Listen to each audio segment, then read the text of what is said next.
dalība M-dienas projektā pieaug. Un arī šogad M-dienas mājaslapā dalībai pieteicās vairāk kā 9600 skolēnu. Un šodien esam aicinājuši jūs uz M-dienas 2011 preses konferenci.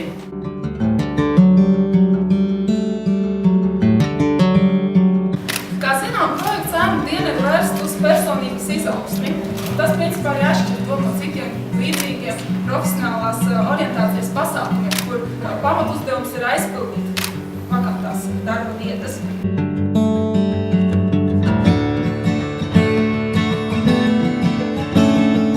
Vispirms gribēju pateikt paldies Junior Achievement par to darbu, kas ik gadu tiek veikts organizējot šīs dienas. Manuprāt, tā tiešām ir pozitīva atbalstāma tradīcija.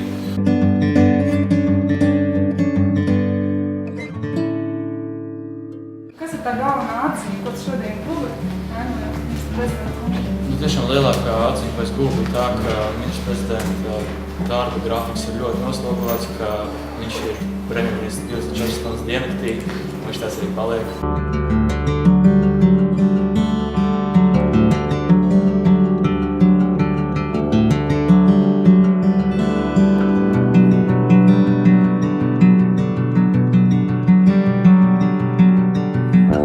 Es noteikti atbalstu ideju, ka varētu apskatīties arī kādas studiju programmas eksistē ārzemēs, pēc tam gūt pieredzi un atgriezties Latvijā.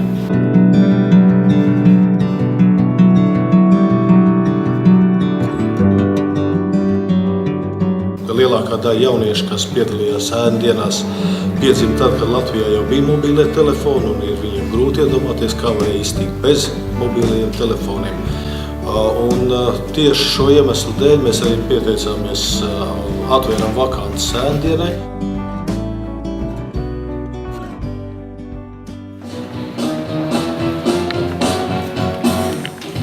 Te nekas nav īsti labi.